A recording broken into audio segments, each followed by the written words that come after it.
Hi friends, welcome back to my channel. ఈరోజు మీకు ఈ సీరియల్లో ఏం జరిగిందో తెలుసుకోవాలి అనుకుంటున్నారా? అయితే వెంటనే మనం సీరియల్లోకి వెళ్ళిపోదాం. ఇంకా నర్మద అయితే వేదవతి దగ్గరికి వెళ్ళి, అత్తయ్య ఇంకా ఎన్ని రోజులు ఇలానే ఉంటాం, రండి వంట చేద్దాం అని పిలవడంతో, ఇదిగో అమ్మాయి, ఈ ఇంట్లో ఎట్లాంటి పరిస్థితి ఉందో ఆలోచించకుండా వంట అంటున్నావేంటి అని అంటూ ఉంటే, ఇక నర్మద ఏమో, చూడండి అత్తయ్య, ఇప్పుడు మన ఇంట్లో అందరూ బాధగా ఉన్నారని అలాగే ఉండిపోతామా? ఎలాగో ఒకలా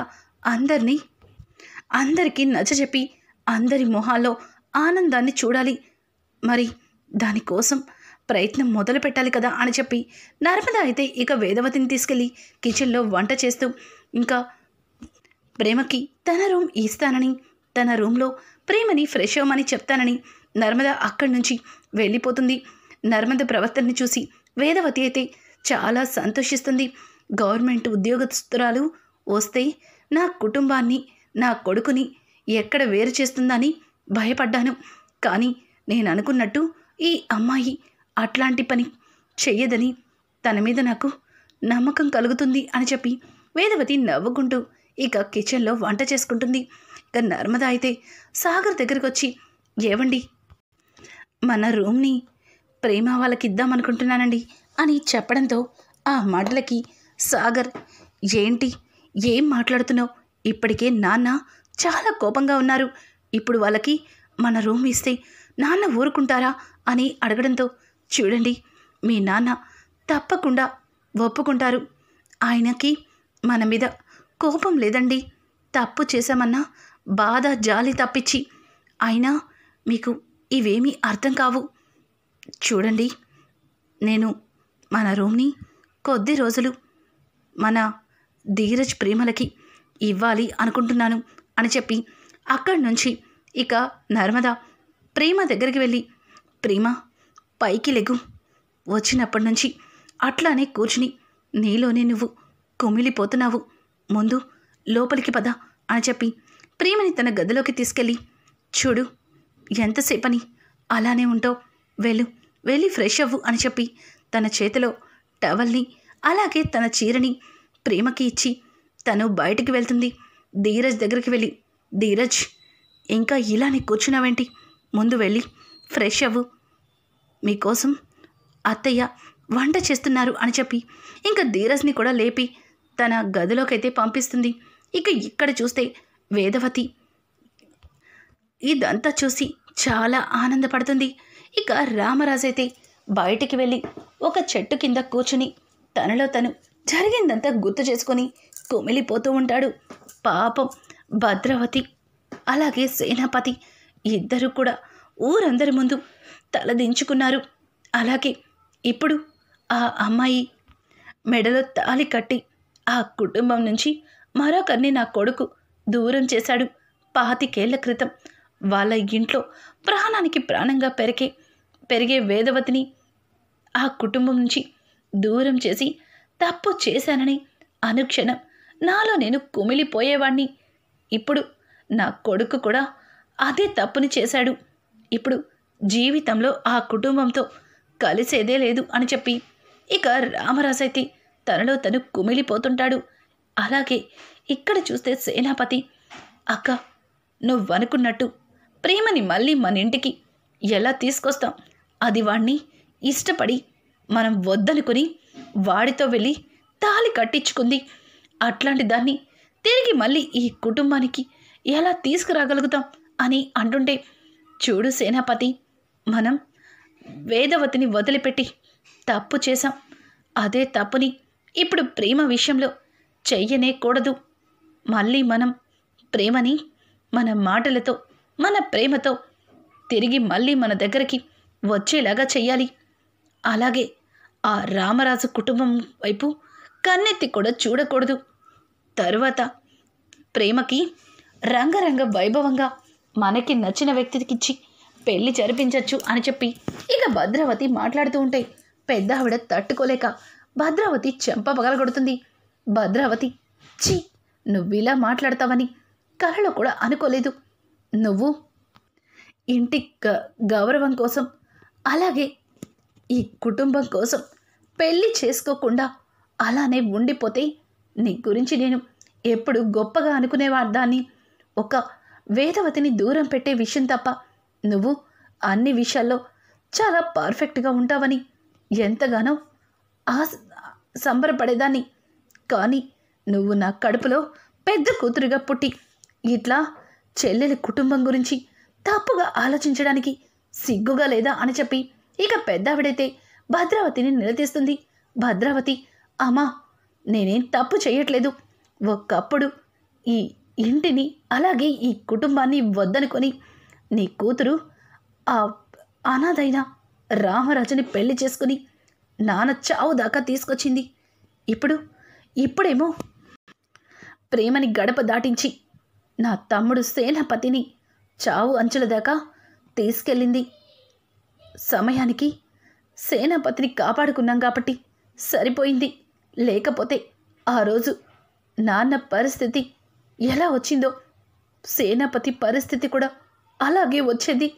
మరి ఇంత జరుగుతుంటే నేనెందుకు ఆ కుటుంబం మీద పగ తీర్చుకోకూడదు అని చెప్పి భద్రావతి మాట్లాడుతుంటే ఇంతలో విశ్వ ముందుకి వచ్చి, అవును అవును నానమ్మ, అత్త చెప్పింది 100కి 100 మాటలు కరెక్ట్. మనమెందుకు వాళ్ళ కోసం మన చెల్లెల్ని వదిలిపెట్టుకోవాలి? తిరిగి మళ్ళీ ప్రేమని ఇక్కడికి వచ్చేలా చేయాలి. అత్త, నువ్వు ఏం చెప్తే అదే చేస్తాను. చెప్పత్తా, నువ్వెలా ఉండమంటే అలాగే ఉంటాను అని చెప్పి ఇంకా విశ్వ మాట్లాడుతూ ఉంటే పక్కన ఉన్న రేవతి, వదిన, నాకు మీ అన్ని తెలివితేటలు లేవు, మీలాగా మాట్లాడడం కూడా చేత కాదు. కానీ మీరు తన భర్త నుంచి తనని వేరు చేస్తానని, తిరిగి మళ్ళీ తనకి పెళ్లి చేస్తానని ఏదేదో మాట్లాడుతున్నారు. మనం కూడా ఆడవాళ్ళమే. మరి మరొక ఆడపిల్ల మనసుని అర్థం చేసుకోకుండా ఇట్లా చేయడం తప్పు కాదా అని చెప్పి రేవతి మాట్లాడుతుంటే సేనాపతి, ఏయ్, బుద్ధుందా నీకు? మా అక్కకి ఎదురు చెప్తావా? ఇంకొక మాట మాట్లాడావంటే చంపేస్తాను. నోరు మూసుకొని పక్కకి వెళ్ళు అని చెప్పి ఇక సేనాపతి అయితే రేవతిని గదమాయించడంతో రేవతి పెద్దావిడ వెనక్కి వెళ్ళి నుంచుంటుంది. ఇక భద్రావతి సేనాపతిని పిలిపించి ఏదో విషయమైతే చెబుతూ ఉంటుంది. అది విన్న సేనాపతి, అక్క, నేను అలా చేస్తే ఖచ్చితంగా ప్రేమ తిరిగి మళ్ళీ ఆ కుటుంబాన్ని వదిలిపెట్టి మన ఇంట్లో అడుగు పెడుతుందా అని అడగడంతో దానికి భద్రావతి, చూడు సేనాపతి, వేదవతి విషయంలో తప్పు చేశామేమో. ఈసారి ప్రేమ విషయంలో మనం అన్ని కరెక్ట్ స్టెప్పే వేయాలి అని చెప్పి ఇక భద్రావతి అయితే ఏం చెయ్యాలన్నది సేనాపతికి అంతా చెప్తుంది. అది విన్న సేనాపతి అయితే చాలా ఆనందపడతాడు. రామరాజు మీద పగ తీర్చుకున్నట్టు ఉంటుంది. అలాగే తిరిగి తన కూతుర్ని వాళ్ళింటికి రప్పించుకున్నట్టు ఉంటుంది. ప్రేమించిన అమ్మాయి దూరం అయ్యాక రామరాజు చిన్న కొడుకు మనమేం చెయ్యకపోయినా కుక్క చావు చేస్తాడు. తరువాత కొడుకు దూరం అయ్యాడని ఆ రామరాజు మరి కాస్త కృంగిపోతాడు అని చెప్పి అందరూ కూడా ఆ విషయం గురించి చెప్పుకొని ఒక రకంగా నవ్వుతారు. ఇక ఇక్కడ చూస్తే ప్రేమ ధీరజ్ దగ్గరకు వచ్చి ధీరజ్ని అలాగే కోపంగా చూస్తుంది. ఇంకా మిగతా వాళ్ళందరికీ భోజనం వడ్డించి, నర్మదా, ఏంటి ఇంకా ప్రేమ ధీరజ్లు బయటికి రాలేదు అని అలానే తొంగి తొంగి చూస్తుంటే పక్కన ఉన్న సాగర్, వాళ్ళకి కొత్తగా పెళ్ళయింది. నువ్వు నన్ను దూరం పెట్టినట్టు అందరూ అలా దూరంగా ఉండరు కదా. పాపం కొత్త జంట వయసులో ఉన్నారు అని చెప్పి ఇక సాగర్ ఏదో మాట్లాడుతుంటే, సిగ్గుందా మీకు? ఇక్కడ మీ అన్నయ్య, అలాగే మీ మావయ్య, మీ అక్క అందరూ ఉన్నారు. అసలు ఏం మాట్లాడుతున్నారో ఏంటో అని చెప్పి ఇక సాగర్ని నోరు ముయ్యమని చిన్నగా తన చేతిని అడ్డం పెడుతుంది. ఇంతలో ప్రేమ అయితే ధీరజ్ని కోపంగా చూడటంతో, ధీరజ్, ఏయ్, ఏంటి నన్ను అలా చూస్తున్నావు అని అడగడంతో, చూడటం కాదు, నిన్ను చంపేయాలనంత కోపం వస్తుంది అని అనడంతో, అంత తప్పు నేనేం చేశాను? చెయ్యవలసినవన్నీ చేసేసి ఏమీ ఎరగని నొంగనాచిలాగా కూర్చుని నన్ను ఉరుమురిమి చూస్తున్నావు అని చెప్పి ఇంకా ధీరజ్ అయితే ప్రేమని అడుగుతూ ఉంటాడు.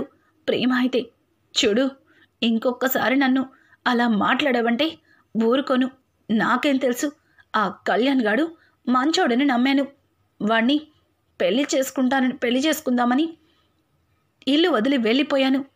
కానీ వాడు నన్ను మోసం చేసి వెళ్ళిపోయాడు అని అంటుంటే, ఒసే తెంగరబుచ్చి, వాడు నిన్ను మోసం చేయడం కదే, ఏకంగా బ్రోకర్ కేసు పెట్టి నిన్ను మూయించడానికి చూశాడు. అలాగే ఎవడికో నిన్ను అమ్మేసి చేతులు దులుపుకున్నాడు. ఇంకా వాడి గురించి అలా మాట్లాడడానికి నీకు సిగ్గు లేదా అని చెప్పి ఇక ధీరజ్ అయితే ప్రేమని అడుగుతూ ఉంటాడు. ప్రేమ, చూడు, ఇప్పటికే నువ్వు కట్టిన ఈ తాళిని గుండెల మీద భారంగా మోస్తున్నాను. మళ్ళీ నువ్వు అది చాలనట్టు నీ ఇష్టం వచ్చినట్టు మాట్లాడి నాకు కోపం తెప్పించకు మళ్ళీ అని చెప్పి ఇక ప్రేమ అయితే ధీరజ్ని నిలదీస్తుంటే, ఏయ్, నీకింత జరిగినా బుద్ధి లేదే? నీ కోసం, నీ జీవితం కోసం ఆలోచించి పెద్ద మనసు చేసుకొని మా అమ్మని మెడలో తాళి కట్టమని అడిగితే కట్టాను. అంతేగాని నువ్వంటే ఇష్టమనో నీ మీద మోజుండో కట్టలేదే అని చెప్పి ఇక ధీరజ్ అయితే ప్రేమని అడుగుతుంటే, నిన్నెవడ కట్టమన్నాడ్రా ఈ తాళి? అసలు నా దారిని నన్ను వదిలేకుండా నాకేదో సహాయం అన్న పేరుతో నా మెడలో ఒక కుదిబండని బిగించావు. ఈ భారాన్ని దించుకోలేక, నలుగురిలో తల ఎత్తుకోలేక, మా వాళ్ళకి దూరం అయ్యి ఇష్టం లేని నీ ముందు కూర్చోవడం అంటే నాకు ఒళ్ళంతా కంపరంగా ఉంది అని చెప్పి ఇక ప్రేమ అయితే ధీరజ్ని తిడుతూ ఉంటుంది. అలా ఇద్దరు కూడా గట్టిగా అరుచుకుంటూ ఉంటారు. అది విన్న కుటుంబ సభ్యులందరూ కూడా ఒక్కసారిగా లోపలికి వస్తారు. ఇక నర్మద అయితే, ధీరజ్, ఏమైంది అని అడుగుతూ ఉంటే ఇక వేదవతి, ఏయ్, ఏమైంది నీకు?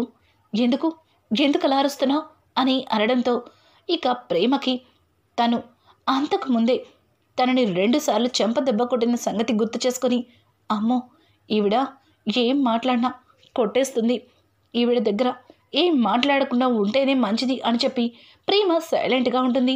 ఇక వేదవతి అయితే ధీరజ్ వైపు చూసి, ధీరజ్, ఏమైందిరా? ఎందుకు అలా గొడవ పడుతున్నారు అని అంటుంటే ఏం చెప్పాలో తెలియక ఇద్దరు కూడా అలాగే సైలెంట్గా ఉండిపోతారు. ఇక సాగర్, అలాగే వాళ్ళ అక్క, వాళ్ళ మేనమామ అందరూ కూడా ఆశ్చర్యపోతూ చూస్తారు. ఇక తిరుపతి అయితే, అక్క, అసలు ఏంటి వీళ్ళిద్దరూ ఒకరికొకరు ప్రేమించి పెళ్లి చేసుకున్నారా? నాకు ఇప్పటికీ ఆశ్చర్యంగానే ఉంది. వీళ్ళ మధ్యలో గడ్డి వేస్తేనే బగ్గుమంటుంది. అట్లాంటి వీళ్ళిద్దరి మధ్యలో ప్రేమ నడిచిందా? నాకు ఏదో అనుమానంగా ఉంది అని చెప్పి తిరుపతి మాట్లాడుతూ ఉంటే ఇక తిరుపతి మాటలకి వేదవతి, రేయ్, నోరు మూసుకుని ఉండరా, వాళ్ళిద్దరూ ఒకరికొకరు ప్రేమించుకున్నారు, అందుకే కదా ప్రేమకి ఇష్టం లేని పెళ్లి చేస్తున్నారని తను పీటల మీద నుంచి లేచొచ్చి ధీరజ్తో తాళి కట్టించుకుంది. ఇందాక నువ్వు అన్నయ్యతో చెప్పిన మాటలు వినలేదా? పో లోపలికి అని చెప్పి ఇక వేదవతి అయితే తిరుపతిని కసురుకుంటుంది. అలాగే మిగతా వాళ్ళని కూడా అక్కడి నుంచి పంపించేస్తుంది. ఇంకా నర్మద అలాగే వేదవతి ఇద్దరూ కలిసి, చూడండి, మీ ఇద్దరు ఎందుకు గొడవ పడుతున్నారో నాకు బాగా తెలుసు. కానీ మీ ఇద్దరికీ ఆ బ్రహ్మముడిని వేసింది ఆ దేవుడు, అది గుర్తుపెట్టుకోండి అని చెప్పి వేదవతి ఇద్దరికీ అర్థమయ్యేలాగా నచ్చజెప్పి అక్కడి నుంచి బయటికి వస్తుంటే అనుకోకుండా గుమ్మం దగ్గర సేనాపతి కనిపిస్తాడు. సేనాపతిని చూసిన వేదవతి, అన్నయ్య అని చెప్పి గుమ్మం దగ్గరికి వెళ్తుంది. ఒక్కసారిగా గదిలో ఉన్న రామరాజు షాక్ అయిపోతాడు. ఏంటి, సేనాపతి నా ఇంటికొచ్చాడా అన్నట్టుగా అలాగే ఆశ్చర్యంగా చూస్తాడు. గుమ్మం దగ్గర ఉన్న సేనాపతిని చూసి ఇక వేదవతి, అన్నయ్య, ఇంటి దాకా వచ్చావు, గుమ్మం బయటే ఆగిపోయావే, లోపలికి రా అన్నయ్య అని అడగడంతో ఇక సేనాపతి బాధగా రామరాజు వైపు చూస్తాడు. రామరాజు, గుమ్మం దాకా వచ్చిన వాళ్ళని బయటికి పంపించే సంస్కారం మాకు లేదు, లోపలికి పిలిచి మర్యాద చేయడం మాత్రమే వచ్చు ఈ రామరాజుకి అని చెప్పి రామరాజు మాట్లాడుతూ ఉంటే, అదిగో ఆయన కూడా చెప్పారుగా, రా అన్నయ్య, రా లోపలికి అని చెప్పి ఇక వేదవతి అయితే సేనాపతిని లోపలికి పిలిచి కుర్చీలో కూర్చోపెడుతుంది. అలాగే నర్మద అయితే, ప్రేమ, మీ నాన్నగారు మన ఇంటికి వచ్చారు అని చెప్పడంతో, ఏంటి, నాన్న నాన్న ఇంటికి వచ్చారా? ఇది నిజమా అని అంటుంటే, అవును అవును ప్రేమ, మీ నాన్న ఈ ఇంటికి వచ్చారు అని చెప్పి నర్మద చెప్పడంతో ఇక ప్రేమ పరిగెత్తుకుంటూ సేనాపతి దగ్గరికెళ్ళి నాన్న అని చెప్పి సేనాపతి దగ్గరికి వెళ్తుంది. ఇక సేనాపతి అయితే ప్రేమని చూసి ప్రేమని దగ్గరికి తీసుకుని తన నుదుటి మీద ముద్దు పెడుతుంది. ఇక వేదవతి రామరాజు కూడా ఇద్దరు కూడా సంతోషంగా చూస్తారు. సేనాపతి ప్రేమని దగ్గరికి తీసుకుని, ఎన్ని రోజుల నుంచి మీ కుటుంబంతో తప్పుగా ప్రవర్తించాను, మీ అందరినీ ఎన్నో మాటలు అన్నాను, ఎన్నో రకాలుగా అవమానించాను. కానీ నా కూతురు నీ కొడుకుని పెళ్లి చేసుకుని ఈ ఇంట్లో అడుగుపెట్టింది.